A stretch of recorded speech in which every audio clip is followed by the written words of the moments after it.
Salam, saya atas nama Benika Pigome mewakili dari kelompok 2A yang dalam debat ini kami adalah pihak kontra. Judul yang kami pilih adalah apakah hukuman mati adalah bentuk keadilan pelaku kejahatan.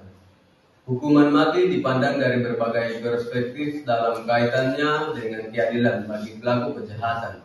Ada yang berpendapat bahwa hukuman mati adalah bentuk keadilan yang sesuai untuk pelaku kejahatan berat, terutama yang merenggut nyawa orang lain secara tragis, karena memberikan efek sara dan memenuhi rasa keadilan bagi korban dan keluarga mereka. Di sisi lain, hukuman mati sering diperdebatkan karena dianggap bertentangan dengan hak asasi manusia dan martabat manusia yang harus dilindungi. Hukuman mati bukanlah bentuk keadilan bagi pelaku kejahatan, mencakup beberapa poin penting. Poin yang pertama, pelanggaran hak asasi manusia atau dipersingkat HAM.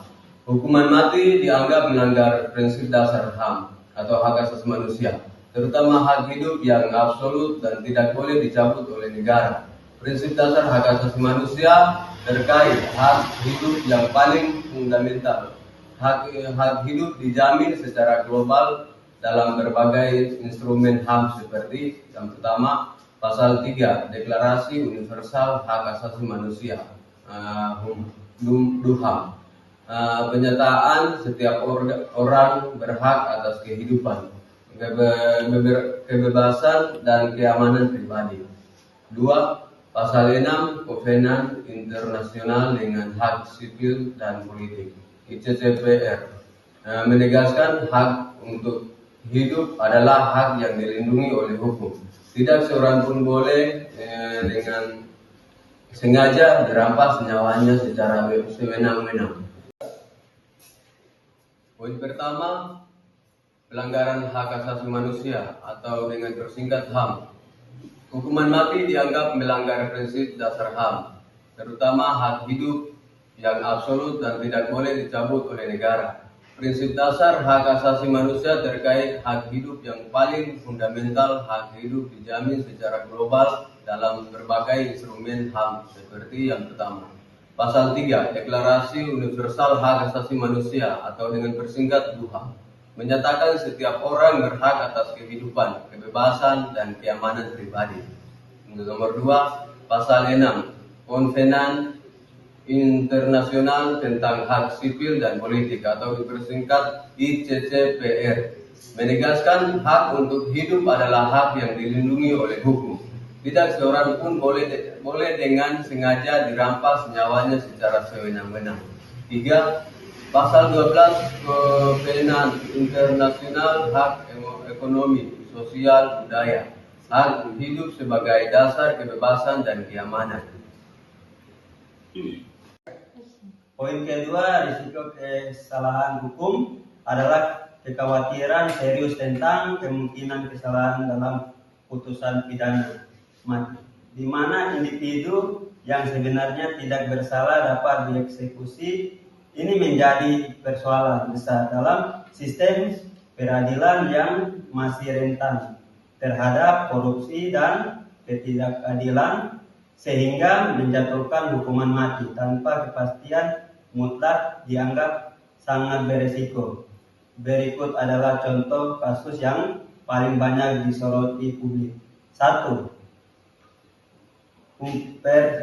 Humphrey Jefferson Ejike Eleweke Jeff dari Nigeria ditangkap karena pelanggaran narkoba pada tanggal 2 Agustus 2003 di Jakarta dan dijatuhi hukuman mati pada tahun 2004 karena memiliki narkoba seberat 1,7 kg heroin di sebuah ruangan yang digunakan oleh salah satu karyawannya di restoran yang ia miliki dan kelola.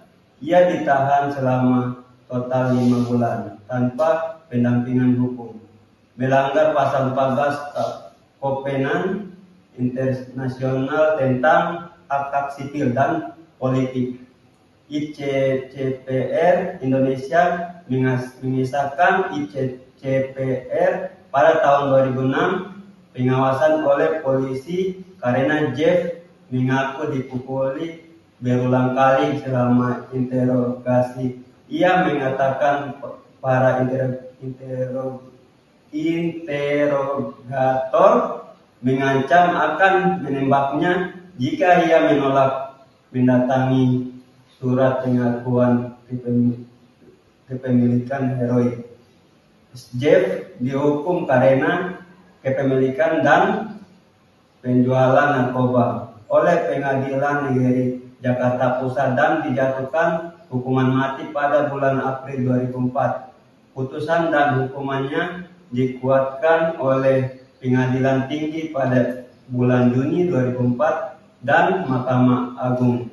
Pada bulan November 2004, Charles Kanu alias Kelly, mantan pemilik restoran Jeff, dilaporkan memberitahu polisi bahwa ia telah mengatur agar narkoba ditanam di restorannya, sehingga Jeff dapat ditangkap dan dihukum.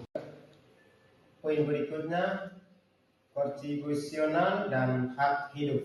Pasal 28A UUD 1945 secara eksplisit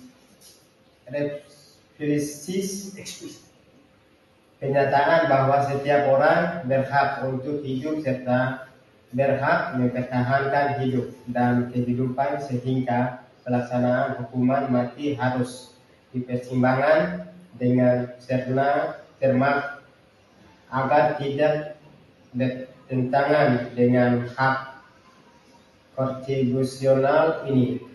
2. Dasar hukum yang mengatur bahwa dalam KUHP Nasional 2003 hukuman mati tidak lagi bersifat mandiri, melainkan hukuman khusus dengan masa percobaan selama 10 tahun yang memberikan peluang rehabilitasi moral pelaku tertentu dalam. Ketiga, UUD nomor 1 tahun 2023 tentang Kitab Undang-Undang Tahun Pidana KUHP harus khususnya pada pasal 298, 99 dan 100. Pasal 98 penyataan pidana mati harus diancamkan secara alternatif bersama pidana penjara seumur hidup. Pasal 99 dan 100 mengatur pelaksanaan pidana mati dengan masa percobaan 10 tahun, di mana terpidana mati bisa menjalani penilaian perubahan perilaku dan jika berpengetahuan baik pidana tersebut dapat diubah menjadi pidana penjara seumur hidup. Dasar poin ketiga, dasar Alkitab 1 Yohanes pasal 8 ayat 7, hukuman mati berlawan dengan prinsip kasih dan belas kasihan yang terjadi inti ajaran banyak agama, khususnya Kristen.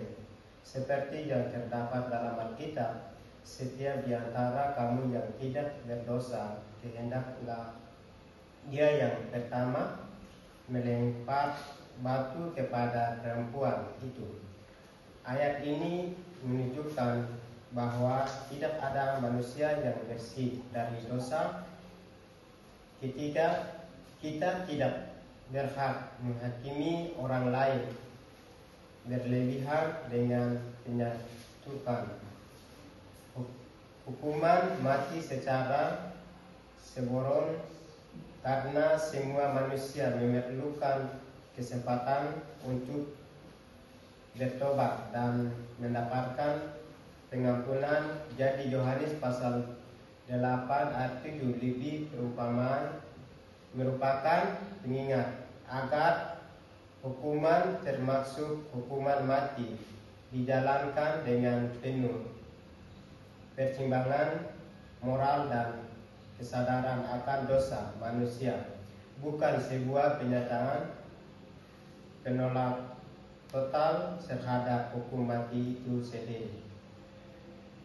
Refleksi dari kami pihak kontra dari topik ini mengingatkan bahwa hukuman mati melanggar hak asasi manusia yang paling mendasar, yaitu hak hidup yang dijamin oleh berbagai instrumen internasional seperti Deklarasi Universal Hak Asasi Manusia dan Konvenan Internasional tentang Hak Sipil dan Politik. Maka hak hidup tidak boleh dicabut secara sewenang-wenang oleh negara.